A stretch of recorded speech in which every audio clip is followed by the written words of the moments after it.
Ce soir, j'aimerais parler de ton identité et comment être libre des pensées non voulues et désirs dans tes pensées. Donc, quand j'enseignais sur les condamnations hier, j'ai partagé que la Bible dit qu'il n'y a aucune condamnation pour ceux qui sont en Jésus-Christ. Il n'y a aucune condamnation. Il n'y a aucune condamnation. Cela signifie que si tu appartiens à Jésus, si tu es son enfant, ce que tu es, quand tu lui donnes ta vie, et il vit à l'intérieur de toi et il est ton Seigneur, tu lui appartiens, tu es son enfant. Quand cela se produit, Dieu ne déclare pas de condamnation sur toi. Cela n'est pas en lui. Dieu ne va jamais te déclarer des paroles de condamnation. Dieu peut te corriger avec amour et avec gentillesse. Mais la correction ne viendra jamais avec de la condamnation. À chaque fois que Dieu corrige, il ne veut pas que tu te sentes mal. Il veut juste authentiquement que tu apprennes, que tu te repentes, que tu ailles dans un meilleur chemin. Il le veut pour ton bien. Comme une personne qui fait une erreur, cette personne est un athlète et il a un entraîneur. Donc l'athlète fait une erreur. L'entraîneur va encourager l'athlète, pas le rabaisser. Cela ne ferait pas sens. L'entraîneur est pour l'athlète. L'entraîneur sait cela. L'entraîneur sait qu'il ne donne aucune faveur à l'athlète en faisant en sorte que cette personne se sente mal. L'entraîneur sera comme, c'est OK, retourne faire cette chose. Ça, c'est ce que tu dois faire pour gagner. Ça, c'est ce que tu dois faire pour être meilleur. Et la Bible dit que Dieu est pour nous. La Bible dit également que Jésus intercède pour nous. Il intercède pour nous. Cela signifie qu'il est pour nous plus que toute autre personne. Il est pour toi plus que toute autre personne. Il est plus pour toi que tes plus grands fans, ta mère ou les gens qui t'encouragent le plus dans ce monde. Il est tellement plus pour toi que toutes ces personnes. Donc, Dieu ne condamne jamais. Ses corrections sont avec amour, avec support. Il t'encourage. Mais le diable déclare beaucoup de mensonges de condamnation. Ça, c'est pour cela que beaucoup de personnes pensent que Dieu condamne, parce que ces personnes ne comprennent pas que la bataille est dans les pensées et que le diable envoie des mensonges tellement souvent. Et il a cette stratégie de te nourrir des mensonges de condamnation.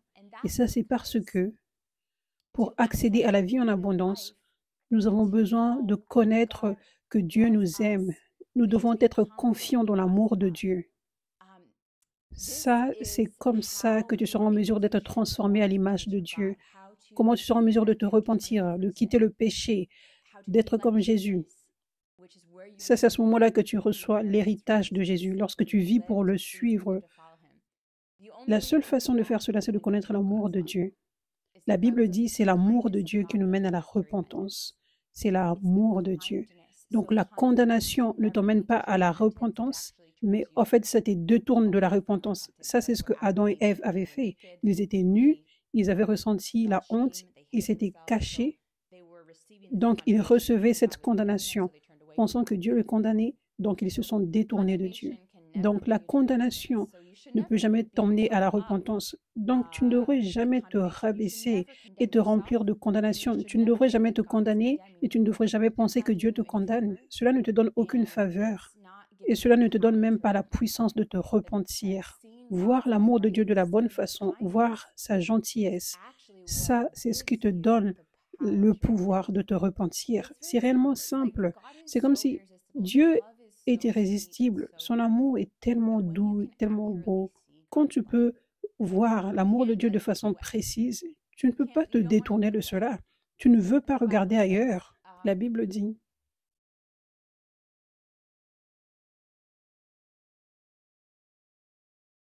« 2 Corinthiens 3, verset 18.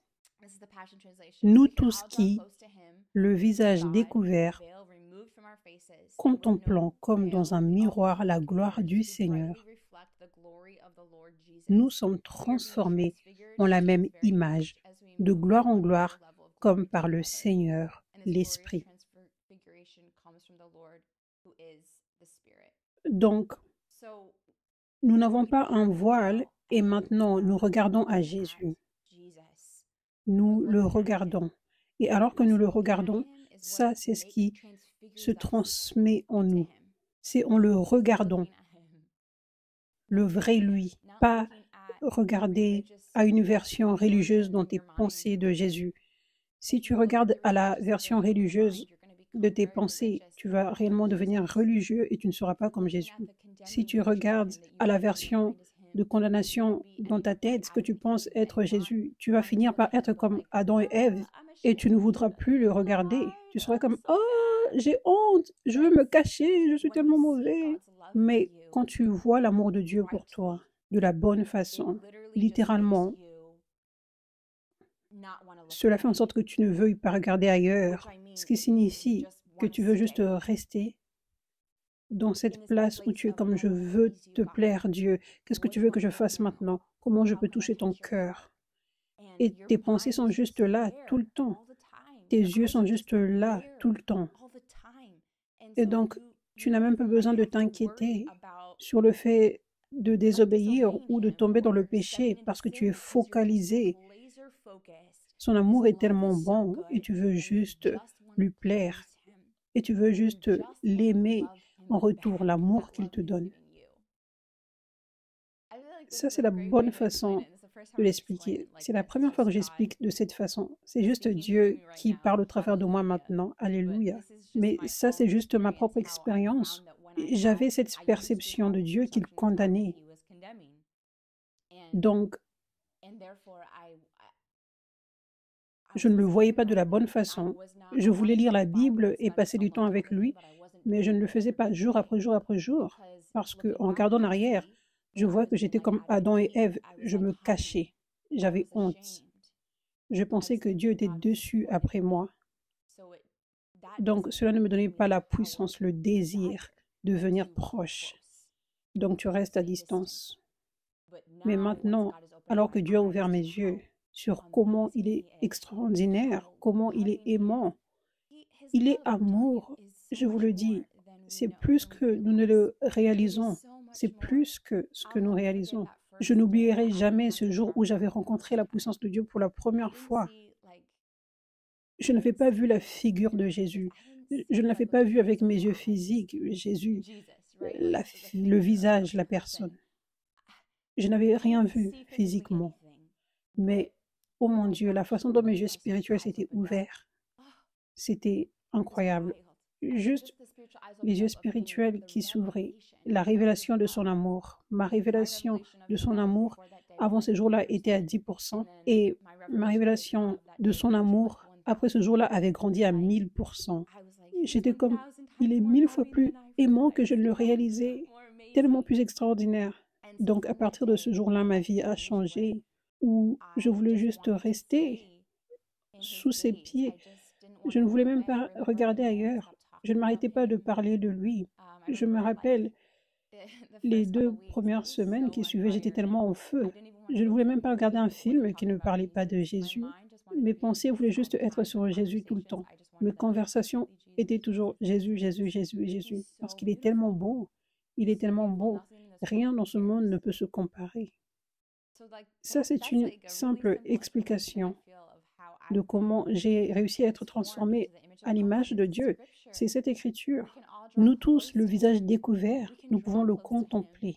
Nous pouvons le contempler. Avec leur visage découvert, son voile, Jésus a brisé le voile. Le voile a été retiré.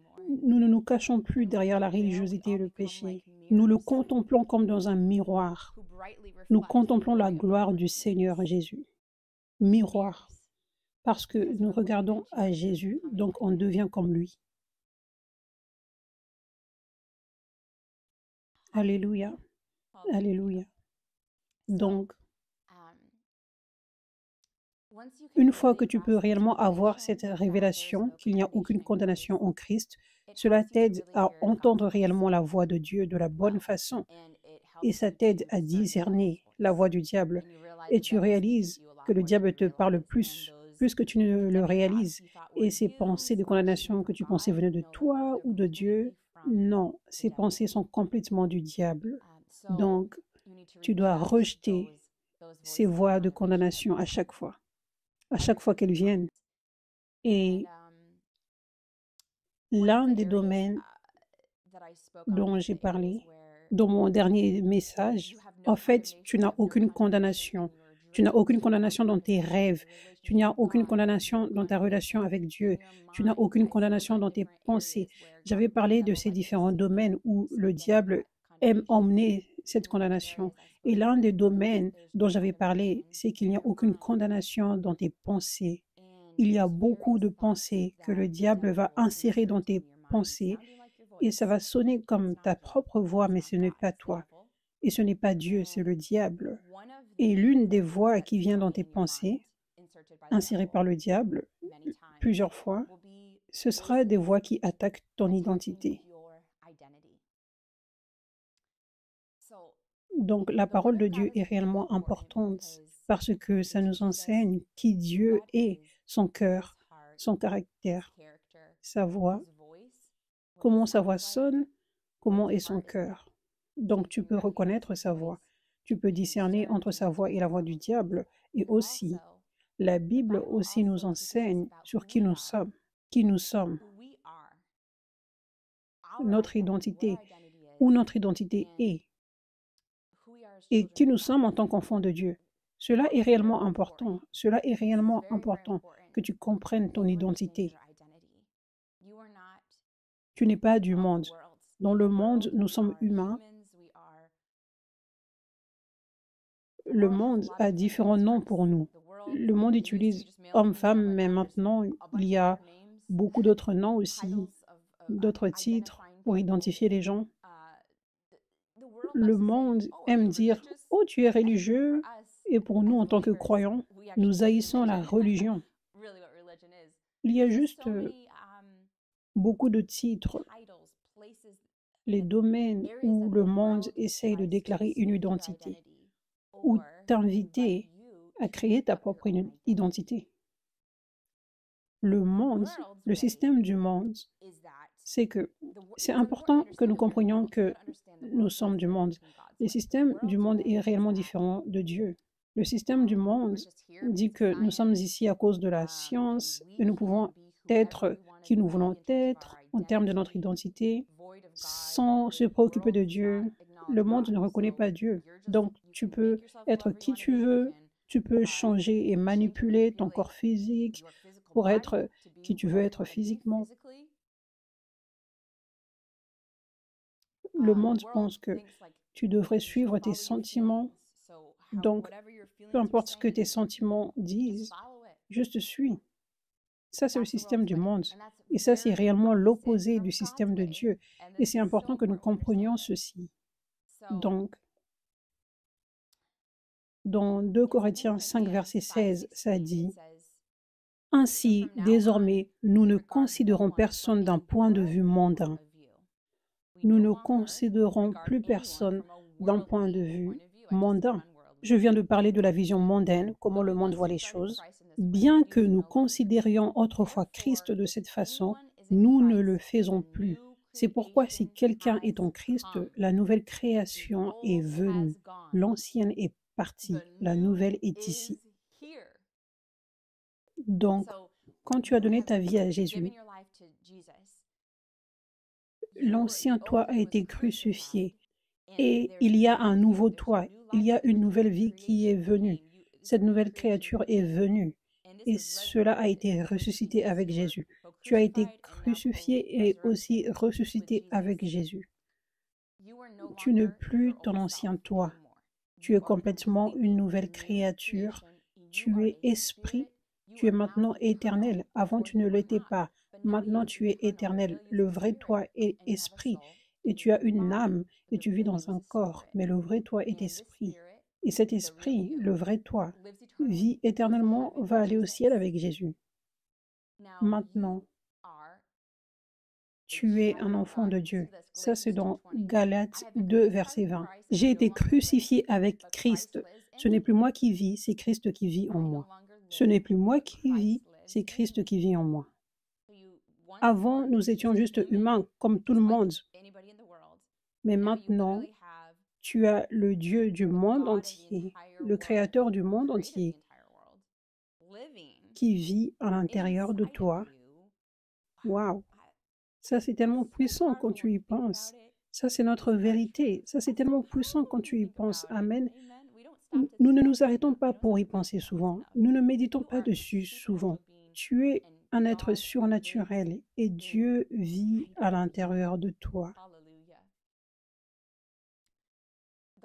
Et ce que je vis maintenant dans mon corps, je le vis dans la foi au Fils de Dieu qui m'a aimé et qui s'est donné lui-même pour moi. Je ne rejette pas la grâce de Dieu. En effet, si la justice s'obtient par la loi, alors Christ est mort pour rien. Romains 6, 6. Nous savons que notre vieil homme a été crucifié avec lui, afin que le corps du péché soit réduit à l'impuissance et qu'ainsi nous ne soyons plus esclaves du péché. Donc, Jésus vit à l'intérieur de toi maintenant, et avant cela, tu avais tous ces sentiments et tu suivais tes sentiments, ils t'emmenaient n'importe où, et tu n'avais pas réellement de contrôle sur ton corps. Tu étais esclave du péché. Ton corps avait des désirs mondains, mais maintenant Christ vit en toi, et maintenant tu n'es plus esclave du péché. Et maintenant, quand tu regardes à Jésus, son esprit va t'aider pour ta transformation. Nous avons besoin de beaucoup de transformation. Nous avons besoin de beaucoup de transformation. Quand tu deviens une nouvelle créature, ton âme a toujours besoin d'être transformée. Et ça dit dans la Bible, Romains 12, verset 2, ne vous conformez pas au monde actuel, ne vous conformez pas au monde actuel, mais soyez transformés par le renouvellement de l'intelligence afin de discerner quelle est la volonté de Dieu, ce qui est bon, agréable et parfait.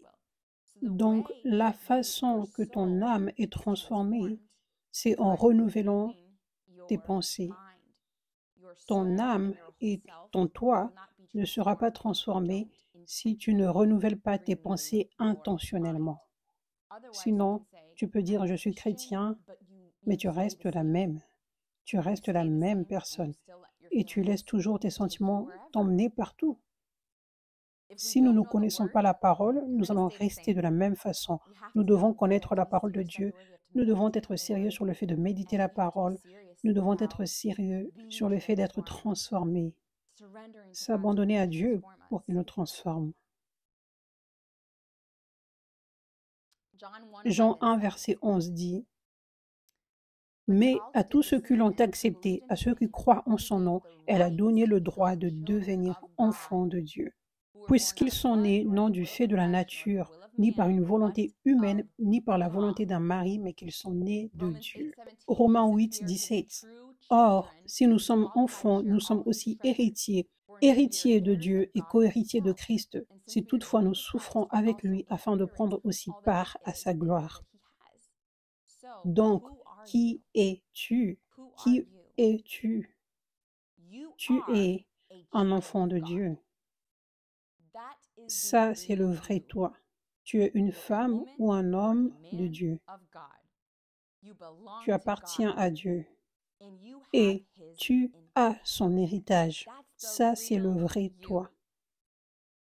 Et ton père est le meilleur père dans le monde. Ça n'a pas d'importance si tu as été abandonné ou rejeté sur cette terre. Ça n'a pas d'importance si tes parents t'ont quitté, si tes parents ne t'ont pas bien aimé, si les gens ne t'ont pas bien aimé. Tu es un enfant de Dieu et tu as un père. Et ton père surpasse tous les papas du monde.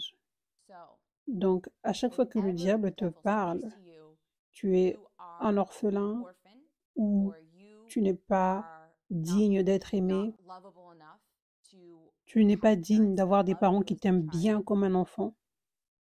Tu dois comprendre que tout ça sont des mensonges du diable.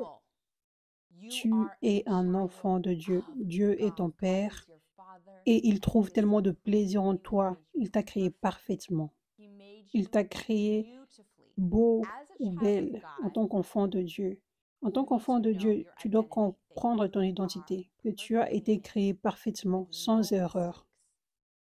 Tout aspect que tu as, toutes tes qualités, intérieur, extérieur, ont été créés parfaitement.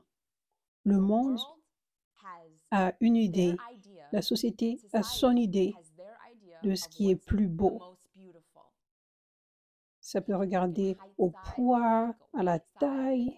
La société regarde à la couleur de peau, aux cheveux. Mais toutes ces choses ne viennent pas de Dieu, ce que la société qualifie de beau. Le diable influence beaucoup de ces choses. Nous pouvons clairement le voir, comme nous voyons qu'il y a eu beaucoup de racisme au travers de l'histoire et qu'il y en a toujours. Ça, évidemment, ça vient du diable. Donc, littéralement, tu peux voir le diable qui parle ces mensonges stratégiques dans toute la société depuis beaucoup de temps en arrière, déclarant ça, c'est ce qui est plus beau. Ça, c'est ce qui est la meilleure apparence à avoir. Ça vient du diable. Il n'y a aucune vérité dans cela. Ça, c'est la vérité. Que toutes les couleurs de peau sont également belles, parce que Dieu a créé toutes les couleurs de peau, et Dieu n'a fait aucune erreur, et Dieu a créé chaque personne en son image. Donc, chaque couleur de peau est également au même niveau belle, au même niveau à l'image de Dieu. Tout type de cheveux, tout type de texture de cheveux, tout type de couleur est au même niveau beau. C'est créé à l'image de Dieu, et Dieu n'est rien d'autre que beau. Tout type de couleur de yeux, tout type d'expression faciale, l'apparence du nez, chaque partie, la manière dont la voix sonne, les dons, les personnalités, tout ça que chaque personne a est au même niveau beau, parce que tu as été créé à l'image de Dieu. Et Dieu t'a créé parfaitement. Il n'y a rien de mauvais avec toi. Mais le diable parle dans la société, il parle dans tes oreilles, il parle au travers de gens autour de toi et essaye de dire ça, ce n'est pas assez beau, ça, ce n'est pas assez bien. Tu serais meilleur si tu aurais ceci, si tu paraissais comme ceci. Toutes ces choses sont des mensonges du diable. Il n'y a aucune vérité dans toutes ces pensées que tu as entendues dans ta tête. Tu es beau, belle et créé parfaitement. Ça, c'est ton identité en Christ. Alléluia. Alléluia. Donc, à chaque fois que tu entends le diable parler contre ton apparence, contre ta personnalité, contre tes qualités, tes dons, à chaque fois que tu entends ces pensées, ça, c'est le diable. Ce n'est pas ta pensée. Ce n'est pas la vérité. Ce n'est pas la pensée de Dieu. C'est la pensée du diable. Et tu dois être comme un soldat dans l'esprit, sur tes pensées. La Bible dit garde tes pensées. Ça, c'est le plus grand signe d'une personne qui est avancée spirituellement. C'est lorsque la personne garde ses pensées avec attention tous les jours. Ne laissons pas le diable la mentir en aucun moment, mais la personne reste dans la vérité de Dieu à chaque moment. Nous devons faire ce travail spirituel. Nous devons faire cela. Sinon, le diable va juste avoir la fête dans ta tête. Il va transformer ton identité sur ce qu'il veut que ton identité soit. Non, non, non. Nous devons nous lever et nous devons chasser les mensonges du diable dehors. Donc, tu dois comprendre que le diable vient et se déguise dans tes pensées, sonnant comme toi, te faisant croire que ce sont tes pensées originales, mais ce ne sont pas tes pensées. Tu dois comprendre ceci. Beaucoup d'entre vous, vous aviez vécu dans la condamnation, vous aviez vécu bloqué, sans transformation, même criant à Dieu. Dieu retire ses désirs, retire ses pensées. Alors que tout ce que tu dois faire, c'est d'avoir cette révélation que ce ne sont pas tes pensées, ce sont les mensonges du diable et tu dois rejeter tous ces mensonges du diable qui paraissent comme tes pensées. Tu peux déclarer avec ta bouche, tu peux dire, je rejette à cette pensée sexuelle impure, je rejette à cette pensée dans ma tête qui dit que je suis moche, que je suis trop grosse, que je ne suis pas assez mince, que je ne suis pas assez intelligente. Je rejette ce mensonge. Et ça, c'est qui je suis. Et ensuite, tu déclares la vérité de Dieu sur toi. Je suis parfaitement créé par Jésus. Je suis un beau enfant de Dieu et Dieu n'a fait aucune erreur. Il n'y a rien de mauvais avec moi. Je suis beau ou belle exactement comme Dieu m'a créé. Tu déclares cela avec ta bouche. Ça, c'est un principe spirituel. La Bible dit, résistez au diable et il fuira loin de vous.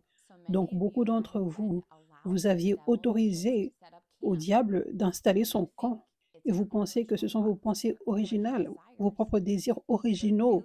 Mais réellement, c'est juste que vous ne faisiez rien auparavant par rapport aux mensonges du diable. Quand vous commencez à vous attaquer à ces mensonges du diable, il est forcé de partir. Ça, c'est un principe spirituel. Résiste au diable et il va te fuir. La Bible dit aussi, nous prenons toute pensée qui se lève contre la connaissance de Christ. Nous prenons toutes ces pensées captives. Ça dit toutes les pensées.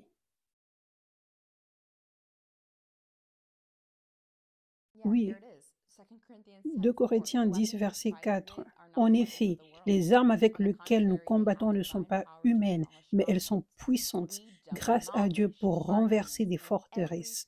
Nous renversons les raisonnements et tout obstacle qui s'élève avec orgueil contre la connaissance de Dieu, qui s'élève avec orgueil contre la connaissance de qui Dieu veut que nous devenions, qui s'élève avec orgueil contre mon identité en Christ, et nous faisons toute pensée prisonnière pour qu'elle obéisse à Christ.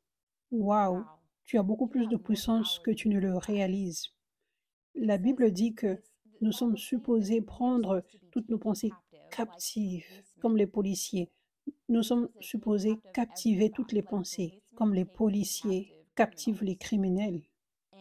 Et les policiers ou les policières ont ceux qui ont l'autorité sur les criminels. Ils ont des armes, ils ont les badges, ils ont les voitures, ils ont les sirènes, ils ont toutes ces choses. Donc, de la même façon, tu es le policier ou la policière, le diable, le menteur et le criminel. Tu dois faire quelque chose à propos de cela. Ne laisse pas juste se balader dans le voisinage de tes pensées. Rends captif ce criminel, ce diable, et rends-le obéissant à Christ. Donc, tu fais en sorte que ce diable, ce mensonge, tu fais en sorte que cela soit obéissant à Christ. Cela signifie, cette pensée ne s'aligne pas avec la volonté de Dieu, avec qui je suis en Christ. Donc, je prends cette pensée, je la rends captive, je l'emmène à Christ, ça sort de moi. Et Jésus va traiter avec cette pensée. Jésus va détruire ce mensonge. Amen.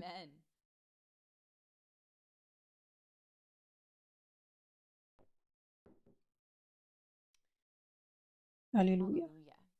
Donc,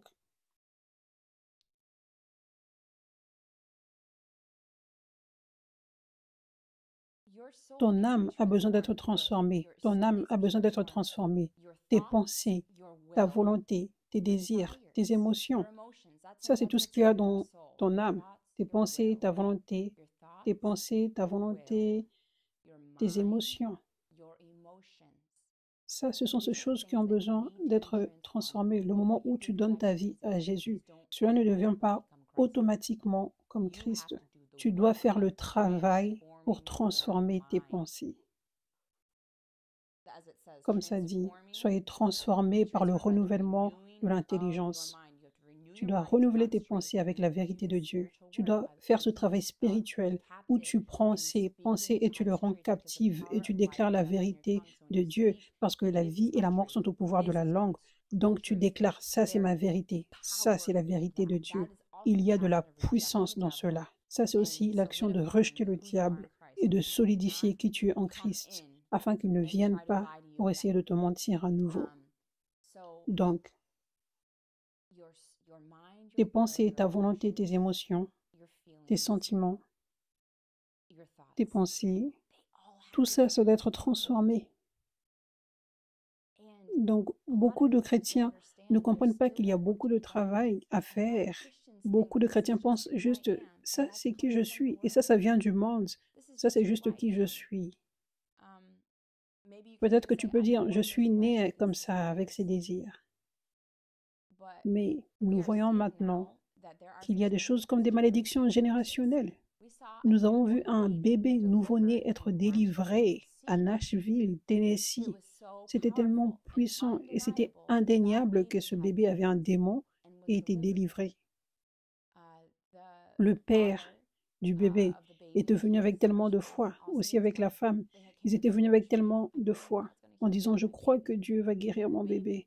Et le bébé avait perdu l'écoute d'une oreille et le bébé pleurait tellement. Et juste en passant, les pleurs sont souvent un signe d'une manifestation démoniaque et aussi lorsque les démons sortent. Parce que ça dit que dans l'Église des Actes, que les démons criaient alors qu'ils quittaient les victimes. Donc, quand tu viens là où la puissance de Dieu est, tu trouves beaucoup de gens qui pleurent, qui crient. C'est la manifestation et aussi le fait que le démon sorte. Donc, ce bébé criait, pleurait. En effet, tous les bébés pleurent, mais ça, c'était surnaturel. Ce bébé n'arrêtait pas de pleurer et de crier pendant tous les services. Et ensuite, ils sont venus sur l'estrade. Et dès le moment où le papa a commencé à renoncer et qu'il s'est approché de moi, parce que j'étais sur le point de prier pour eux, le bébé a commencé à pleurer, à crier puissamment encore. Et quand je commandais au démon de partir, à ce moment exact, le bébé s'est arrêté complètement. Il a stoppé. Et pas juste ça, mais le bébé était rempli de paix immédiatement. Et j'étais éblouie. Nous étions tous en train de louer Dieu. Nous étions éblouis. C'était indéniable. Et je continuais de regarder le bébé, même quand c'était fini, je descendais de l'estrade et je partais. J'étais éblouie. Je n'avais jamais vu ça avant. Je continuais de regarder le bébé. Et ce bébé était rempli de paix. Ce bébé était rempli de paix. Alors que il y avait beaucoup de bruit dans la salle. Le bébé dormait. Alléluia. Et ensuite, ce dimanche, hier, une femme avait vu cette vidéo de ce bébé et son bébé a perdu l'écoute des deux oreilles. Et elle avait emmené son bébé au service après avoir vu cette vidéo. Et la maman avait comme, en fait, ses mains ne s'étaient pas bien formées quand elle était née. Donc ses mains étaient comme, ses doigts avaient cette apparence. Ça paraissait comme les mains d'un bébé ou les pieds d'un bébé. Donc la femme disait qu'elle voyait qu'il y avait quelque chose de générationnel. Il y a quelque chose qui manque de génération en génération en génération dans les corps de toute personne. Donc elle avait renoncé et tout d'un coup, Dieu l'avait libérée puissamment. Et le bébé également. Mais nous n'avons pas encore reçu d'autres résultats. Elle n'est pas encore allée voir le médecin, mais elle était délivrée puissamment. Donc vous pouvez voir qu'en effet, c'était générationnel. C'était une malédiction générationnelle. Donc il y a des fois où, même si ça en vient à ton identité, ou juste des sentiments instinctifs, des pensées, des désirs, ces choses peuvent même venir quand tu es un bébé, à cause des malédictions générationnelles. Donc, il y a beaucoup de personnes qui luttent, mais elles se disent, ce ne sont que mes désirs, c'est qui je suis. Mais tes désirs font partie de ton âme. Tes désirs font partie de ton âme. Chaque partie de tes désirs font partie de ton âme. Et nous avons besoin de réellement nous humilier et nous abandonner à Dieu. Seigneur, transforme-moi complètement en ton image. Complètement. Cela inclut mes désirs. Cela inclut ma volonté. Cela inclut mes sentiments, mes pensées, toutes choses, Dieu. Il y a beaucoup plus. Nous pouvons aller profondément dans la transformation à l'image de Christ. J'ai vu cela se produire dans ma propre vie. Je voulais être une chanteuse chrétienne et compositrice. Et même au-dessus de ce rêve, j'avais un rêve d'avoir une famille, d'avoir des enfants. Ça, c'était mon rêve numéro un. Et évidemment, j'ai voulu ça réellement pour la moitié de ma vingtaine et maintenant j'ai 31 ans, mais je voulais mes enfants avant mes 30 ans. C'était mon plus grand rêve. Et ensuite, j'essayais de trouver mon appel et finalement je m'étais dit, oh, je pense que j'ai trouvé être une chanteuse chrétienne et compositrice. Ça, c'est mon appel, je me disais. Et parce que j'essayais de chercher mon appel, cela a fait en sorte que ces désirs commençaient à se renforcer. Je veux réellement ceci. Je veux réellement ce rêve, être une chanteuse. Donc, j'avais commencé sans même avoir réellement le rêve. Et ensuite, le rêve est venu en moi. Et donc, j'avais ce nouveau désir. Et ensuite, Dieu m'a appelé à devenir une apôtre. Si vous ne connaissez pas mon témoignage, c'est que ça, c'était mon rêve d'être une chanteuse. Je pensais que c'était le plan de Dieu pour ma vie. J'avais sorti des vidéos de musique, des singles, et tout se passait bien. Et j'avais beaucoup de support. Toute ma famille, mes amis me supportaient. Tout le monde me disait, c'est extraordinaire, nous te supportons, tu vas le faire. Et ensuite, je rencontre la puissance de Dieu au milieu de tout ça. Et j'ai abandonné toute ma vie à Jésus pour ma première fois. Un vrai abandon pour la première fois. Au lieu de juste je m'abandonne en répétant les paroles de l'enseignant à l'église. Ça, c'était pour la première fois. Je m'étais abandonnée du plus profond de mon cœur et je le voulais réellement. Et j'étais comme Dieu, tu peux prendre mes rêves, ma volonté, toutes choses. Je m'abandonne à toi. Donc Dieu avait répondu à cette prière 9 mois plus tard. Mon père spirituel actuel. Et je l'avais rencontré pour la première fois. Je l'avais rencontré dans une conférence. Et il avait prophétisé sur moi que j'étais appelée à être une apôtre, que j'étais appelée à toucher les nations. Et quand j'avais entendu cet appel, quand j'avais entendu cette prophétie, je ne le voulais pas. Je ne la voulais pas. J'étais comme waouh, j'étais choquée, j'étais humiliée comme Dieu, tu m'appelles à ça? Mais je n'avais aucun désir d'enseigner. Et je n'avais aucun désir d'avoir un ministère de prier pour les gens. J'aimais la puissance de Dieu, voir les gens être touchés par la puissance de Dieu. Cela était devenu ma plus grande passion. Mais j'aimais juste regarder les gens être touchés par la puissance de Dieu et être dans sa présence. Je n'avais pas un rêve d'être la personne qui relâche la puissance de Dieu. Aucun désir de cela. Donc, je ne pensais même pas que cela était possible parce que je n'avais rencontré qu'une personne qui marchait dans la puissance de Dieu à cette époque. Juste deux personnes en fait. J'avais reçu cet appel, cette prophétie pour mon appel, et je savais que c'était Dieu qui me parlait, sûr, je le savais. Et je voulais juste obéir à Dieu. Donc même si je n'avais aucun sentiment, un désir pour être une apôtre, un ministre de Dieu, j'avais dit oui. Et j'étais comme, ok Dieu, mais je l'avais fait avec un cœur joyeux. Je ne l'avais pas fait comme un cœur ennuyeux. J'étais un peu triste par rapport à la musique, parce que je savais que Dieu m'appelait réellement à abandonner cela, à me focaliser sur ceci. Ça, c'est mon appel principal. Donc, j'étais un peu triste pour ça. J'étais un peu comme, oh, peut-être que je vais chanter, je ne sais pas. Mais je ne me plaignais pas. Je l'avais fait avec un cœur joyeux parce que je voulais juste plaire à Dieu. Je voulais juste être dans sa volonté complètement. Donc, ça, c'était il y a presque 6 ans, en septembre. Et c'était un processus jour après jour. Mais alors que je continuais d'obéir à Dieu et alors que je continuais à le regarder, à être transformé plus et plus encore en son image, Dieu m'a changé. Il ne m'a pas juste changé dans la mesure où il m'a donné une habileté à enseigner, à parler, et l'onction à relâcher pour servir les autres, et la sagesse, pas juste cela. Mais il a transformé mes désirs. Il a littéralement transformé mes sentiments.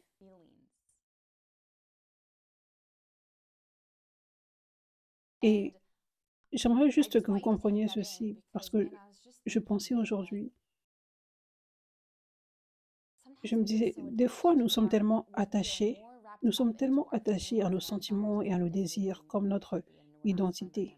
Et nous n'abandonnons pas cela à Dieu. Et cela vient du monde. Cela vient des fois du fait qu'on ne veut pas abandonner certaines choses. Mais le monde est tellement comme tes sentiments sont toi. Tes désirs sont ton vrai toi et tu dois les suivre et c'est toi et ça ne change pas. Non, ça fait partie de ton âme. Et tu peux avoir des bons désirs. Tu peux avoir, mais peut-être que ce ne sont pas les désirs de Dieu. Donc, j'avais des bons désirs d'être une chanteuse chrétienne compositrice. Et j'avais de bons désirs d'avoir une famille chrétienne et d'élever mes enfants à aimer Dieu. J'avais des bons désirs et rêves. Et je crois que cela va se produire au temps de Dieu. J'avais abandonné ça aussi, avoir une famille. Je crois que ça va se produire au temps de Dieu. Mais j'avais abandonné cela aussi. Avec des larmes, je disais, Dieu, tu peux même prendre mon rêve d'avoir une famille. Mais tout ça, c'est bien. Mais Dieu voulait me renouveler, me donner des nouveaux désirs, retirer les anciens désirs et réaligner les bons désirs au même moment. Donc, quand je commençais à suivre Dieu dans cet appel, c'était comme, voici mes désirs. Je me rappelle, j'écrivais mes rêves en début d'année, comme qu'est-ce qui va se passer cette année. J'étais comme, avoir une famille, c'était numéro un. Et à ce point-là, j'avais déjà abandonné complètement la musique. Toutes ces choses avec la musique, vous savez. Rapidement, en un an, je m'étais débarrassée de la musique rapidement. Je chante toujours et Dieu est tellement bon. C'est une bénédiction.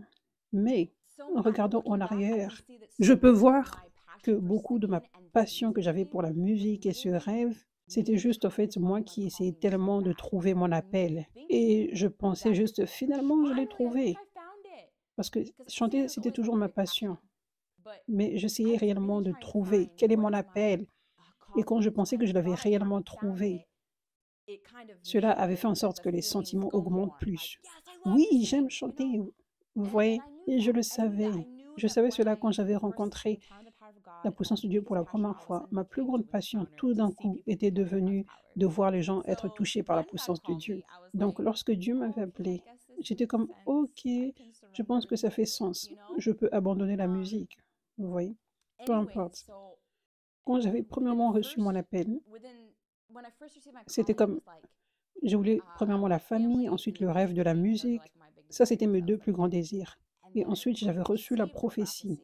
Donc, j'avais abandonné complètement la musique. Mais dans la première année, avoir une famille, c'était mon premier désir. Et ensuite, c'était que les promesses de Dieu se réalisent dans ma vie. Que le réveil, la prophétie du réveil se réalise, toutes ces choses. Mais alors que je continuais d'obéir à Dieu jour après jour, et que je continuais de m'abandonner à lui, et de continuer à prêcher alors que c'était inconfortable encore et encore et encore, et même jusqu'à il y a 2 ans, quand le ministère était toujours tellement petit, même quand je servais juste un petit groupe de personnes, Dieu littéralement a changé mes désirs et m'a donné des nouveaux désirs. Donc, même avant que le ministère ne devienne fun, le ministère a commencé à devenir fun. Et en effet, il y a eu de la persécution. Et ça, ce n'était pas fun pour un moment, mais ensuite, tu passes au travers de cette persécution et ça redevient fun à nouveau. C'est toujours fun en réalité, même quand la persécution vient. Parce que, je veux dire, avec moi, la persécution était là, mais le travail de Dieu continuait d'avancer et les gens recevaient des miracles tous les jours. Donc, c'était toujours fun. Ce n'était pas toujours autant fun pendant la persécution, mais oui, le ministère était devenu fun quand la prophétie s'était réalisée et Dieu a relâché son onction. C'était devenu tellement joyeux. Mais même avant cela, quand c'était juste l'obéissance, quand c'était juste très peu de personnes pour qui je priais, que je servais, Dieu littéralement m'avait donné de nouveaux désirs, où ma plus grande passion était devenue et est maintenant de servir les gens dans le ministère, être une apôtre, prêcher, prier pour les gens, faire mon ministère. C'est devenu ma plus grande passion. Et c'est fou, ça surpasse même toutes les passions que j'avais avant. Littéralement, j'ai beaucoup plus de joie à faire ceci que d'aller en vacances. Je n'aime pas réellement beaucoup les vacances, mais Littéralement, ça m'apporte le plus de joie quand je sers les gens avec mon ministère, plus que toute autre chose. Et maintenant, j'ai toujours mon rêve et mon désir d'avoir une famille, mais c'est tellement incroyable comment Dieu, je veux dire, a retiré cette urgence. Il a retiré cette urgence en moi. Il n'y a aucune urgence maintenant. Pour la première fois de ma vie, je suis juste dans le contentement. J'étais dans le contentement avant, mais maintenant, je suis juste comme ça arrivera dans le temps de Dieu. Je suis juste heureuse. Et c'est juste fou parce que je peux voir que même si mes désirs n'étaient pas mauvais il y a 6 ans, Dieu a complètement changé mes désirs et a mis complètement des nouveaux désirs en moi. Je suis passée de n'avoir zéro désir pour le ministère. Définitivement, je ne voulais jamais prêcher, même pas un jour de ma vie, parce que parler en public, c'était ma plus grande peur et faiblesse. Donc, pas seulement que ce n'était pas mon désir, mais c'est ce que je ne voulais réellement pas faire. Donc, il m'a pris de cela, de ce point-là, à en faire mon plus grand désir. Et cela a réellement ouvert mes yeux pour voir qu'il y a tellement plus que ce que Dieu veut faire en toi. Il y a tellement plus quand ça en vient à tes désirs, à tes pensées, ta volonté. Il y a tellement plus. Dieu peut faire et Dieu veut le faire si tu peux juste t'abandonner à lui. Si tu peux juste tout donner, si tu peux juste être intentionnel et le prendre au sérieux. Et maintenant, je veux juste être tellement comme Dieu. Je veux que mes désirs, ma volonté soient comme Dieu, mes sentiments également. Et même si des fois je ne sens pas la joie, en fait, tes sentiments ne sont pas ta vérité. Même si ce principe existe, je veux toujours que mes sentiments suivent mon esprit, qu'ils suivent la vérité. Vous voyez, ça c'est ce qui se passe. Vous êtes esprit, vous avez une âme et vous vivez dans un corps. Vous êtes esprit et quand... Écoutez ceci, Colossiens 3, verset 1, ça dit, si donc vous êtes ressuscité avec Christ, recherchez les choses d'en haut où Christ est assis à la droite de Dieu. Attachez-vous aux réalités d'en haut et non à celles qui sont sur la terre. En effet, vous avez connu la mort et votre vie est cachée avec Christ en Dieu. Quand Christ, notre vie, apparaîtra, alors vous apparaîtrez aussi avec lui dans la gloire. Faites donc mourir en vous ce qui est terrestre, l'immoralité sexuelle, l'impureté, les passions, les mauvais désirs, la soif de posséder. Maintenant, renoncez à tout cela, à la colère, à la fureur, à la méchanceté, à la calomnie, aux grossièretés qui pourraient sortir de votre bouche. Ne vous mentez pas les uns aux autres, car vous êtes dépouillés du vieil homme et de ses manières d'agir. Vous avez revêtu l'homme nouveau qui se renouvelle pour parvenir à la vraie connaissance, conformément à l'image de celui qui l'a créé. Vous avez revêtu l'homme nouveau qui se renouvelle pour parvenir à la vraie connaissance, conformément à l'image de celui qui l'a créé. Il n'y a plus ni juif, ni non-juif, ni circoncis, ni incirconcis, ni étranger, ni sauvage, ni esclave, ni homme libre, mais Christ est tout et en tous. Donc, ça, c'est l'une des façons que tu es transformé, que tu transformes ton âme. Le vrai toi, c'est esprit, tu as une âme et tu vis dans un corps. Et comment les choses sont censées être, comment Dieu veut que ce soit. Il veut que ton esprit suive. Ton esprit est un avec le Saint-Esprit. Ton esprit suit le Saint-Esprit, la volonté du Saint-Esprit. Et quand tu fais cette intention et tu ranimes cette flamme où tu veux que ton esprit conduise, pas l'âme, pas tes sentiments qui t'emmènent partout et tes pensées qui t'emmènent partout. Et ensuite, ton corps suit. Ça, c'est ce qui se passe. Tu commences à penser à toutes ces choses dépressives. Et ensuite, tu sens la dépression. Et ton corps se sent déprimé, tu te sens fatigué. Ce qui se passe, c'est que tu laisses ton âme conduire et donc ton corps suit. Mais tu peux choisir de faire en sorte que ton esprit conduise, de suivre le Saint-Esprit. Et ensuite, ton âme va devoir suivre, ton âme va devoir se soumettre à l'esprit. Et ensuite, ton corps va devoir suivre également. C'est ce principe spirituel. Tu laisses l'âme conduire, le corps suit, et tu deviens juste conduit par ton âme. Donc tu es conduit par le diable. Ou tu peux laisser ton esprit conduire. Par ça, je veux dire renouveler tes pensées avec la parole de Dieu et être discipliné. mettre en pratique, vous savez, toutes ces choses que je vous ai enseignées, en vous disciplinant maintenant. Déclarez uniquement des paroles de vie. Ne déclarez jamais des paroles de mort. Soyez sérieux sur ça. Ça, c'est une grande façon de faire en sorte que l'esprit conduise toujours. Aussi, méditez sur la vérité toujours. Philippiens 4, verset 8. Tout ce qui est vrai, honorable, juste, pur, tout ce qui est digne d'être aimé, tout ce qui mérite l'approbation, pensez à de telles choses. Je pense juste, j'ai un exemple maintenant, comme les choses sur votre feed Instagram qui ne sont pas bonnes.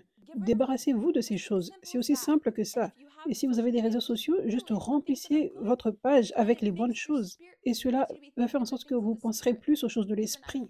Même quand les gens font des mauvaises choses envers moi, et il n'y a aucun besoin pour moi pour que je suive ces personnes, les suivre peut me rappeler des choses et ramener de la douleur. Et même parler à propos des mauvaises choses que les gens m'ont faites avec d'autres personnes. Ça, ce n'est pas focaliser tes pensées sur les choses de l'esprit. Cela place tes pensées sur les mauvaises choses et tu commences même à te sentir être comme rabaissé par un poids.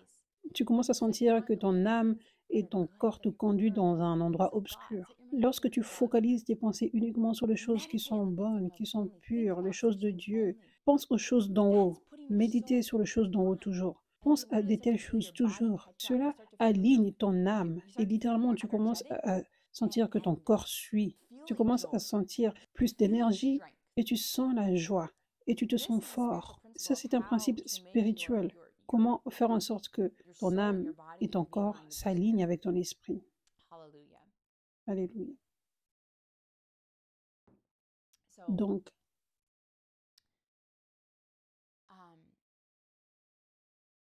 Dieu veut que tu abandonnes réellement chaque partie, tes désirs, ta volonté, toutes choses. Seigneur, donne-moi tes désirs. Quels sont tes désirs? Je veux, je veux que la volonté de Dieu soit dans chaque domaine de ma vie, même comment je m'habille, même comment je m'habille. Je le prends avec tellement d'intention. Je suis enfant de Dieu. Et Dieu m'a créé pour être une femme de Dieu. Mon père est un roi. Donc nous sommes des royautés en Christ en tant qu'enfants. Donc nous n'avons pas un système de pensée de pauvreté, mais nous sommes royaux, nous sommes royaux, nous sommes des royautés. Et nous devons représenter notre Père. Nous devons représenter notre Père de la bonne façon. Parce que ça, c'est comme ça que les gens dans le monde le connaîtront au travers de nous. Donc comment nous prenons soin de nous-mêmes? Comment nous représentons Dieu a de l'importance. Chaque détail a de l'importance. Parce que littéralement, nous représentons Dieu. Donc, il a créé des hommes de Dieu, des femmes de Dieu. Approprie-toi qu'il t'a créé à être. Je suis une reine. Je suis une princesse de Dieu, une reine, une fille du roi. Et je suis royale. Donc, je veux me présenter de la bonne façon. Donc, je ne vais pas avoir des vêtements abîmés. Dieu m'a créé à être une femme, donc je m'habillais de façon féminine, par exemple. Je veux juste faire attention. Dieu, comment tu veux que je sois un exemple pour tes enfants? Et je vais m'habiller de façon classique. Je vais m'assurer d'être modeste, mais en même temps sans être religieuse. Je marche avec cette intention parce que certaines personnes deviennent religieuses et disent qu'une femme, vous savez, doit être couverte jusqu'ici, d'ici jusqu'à tes orteils, tu dois te couvrir. Il ne faut voir aucun morceau de ta peau.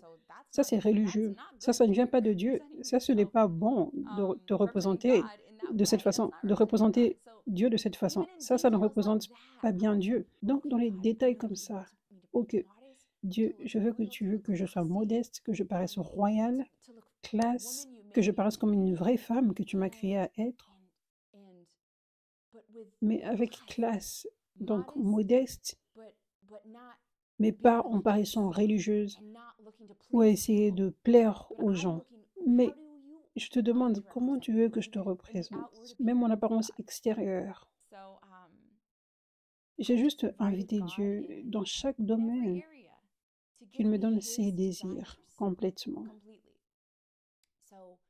Donc,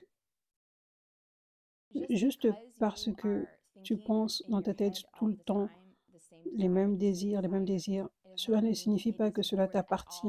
Tu peux être sûr que cela vient du diable quand ça ne s'aligne pas avec la volonté de Dieu. Et ceci, honnêtement, répond aux questions des gens qui ont des problèmes d'identité et qui sont chrétiens, parce que beaucoup n'ont pas fait cette discipline de rejeter le diable et il fuira loin de toi. Il peut y avoir des gens qui ont des oppressions, des gens qui ont ouvert aux portes à l'ennemi quand ça en vient à leur identité. Donc, il y a littéralement des chaînes et ces gens ont besoin de liberté. Et c'est l'onction qui va briser ces chaînes. Et ces gens ont réellement besoin de délivrance. Mais en même temps, ces gens ont besoin de faire ces principes spirituels que j'enseigne, être transformés par le renouvellement de l'intelligence. Parce que juste quand tu es délivré, peut-être que les pensées ne seront pas aussi fortes qu'avant, parce que le diable vient de perdre un certain niveau d'accès qu'il avait, où il a porté ses pensées, qui étaient comme tes propres sentiments et tes propres pensées. Mais nous ne sommes pas immunisés à la bataille spirituelle. Nous ne sommes pas immunisés à la bataille spirituelle après la délivrance. Nous sommes tous dans une bataille spirituelle et la bataille est dans les pensées. Le diable apporte des mensonges dans les pensées. Il y a une différence cependant entre le fait d'avoir besoin de délivrance et le fait d'être un enfant de Dieu, une guerrière de Dieu qui marche dans la bataille spirituelle. Quand tu as besoin de délivrance, c'est comme si les pensées, en fait, tu essayes, tu fais les principes spirituels, tu rejettes ce mensonge, mais rien ne se passe. Ça, c'est à ce moment-là que tu as besoin de liberté. Mais une fois que tu es libre, tu peux avoir la victoire sur le diable, tu peux résister au mensonge du diable et il va fuir loin de toi. Tu peux méditer sur qui Dieu dit que tu es et avoir la victoire. Et tu peux voir littéralement que le diable est forcé de partir. Tu peux littéralement voir que ses pensées ne reviennent plus jamais. Et alors que tu es transformé, alors que ton âme est transformée, jour par jour, c'est là que tes sentiments changent. Rappelez-vous, je vous avais enseigné comment. Au premier, c'était juste l'obéissance. Oh, je ne veux pas le faire, je ne veux pas prêcher, mais c'est juste de l'obéissance. Et ça, c'était être spirituel. Et ça faisait en sorte que mon âme et que mon corps se soumettent à mon esprit. Mais quand tu continues de faire cela jour après jour, continue de faire cela, continue d'obéir à Dieu, ça c'est là que la transformation se produit, où littéralement tu es transformé. Ça c'est là que tous ces anciens désirs sont complètement partis un jour. Et Dieu met de nouveaux désirs un jour. Ça c'est là que ça se produit. Ça c'est là que tu es littéralement transformé en l'image de Dieu. Quand tu fais cela, quand tu le prends au sérieux, quand tu abandonnes toute chose, Dieu, je veux être complètement comme toi dans chaque domaine. Mes désirs, mes sentiments, mes pensées, rends-moi exactement comme toi.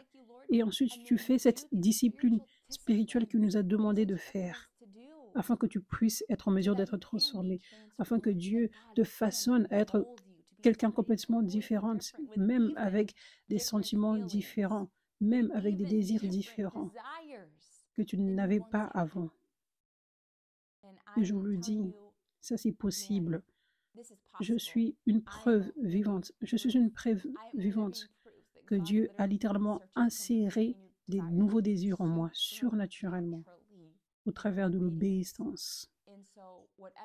Et donc, peu importe ce par quoi vous passez aujourd'hui, ou vous n'avez pas des désirs divins dans certains domaines, et vous voulez ces désirs, Dieu va vous les donner, c'est possible, et ça va se produire quand vous vous abandonnez à Dieu et quand tous les jours vous lui obéissez dans ceci, en étant transformé en son image. Merci Jésus. Gloire à Dieu.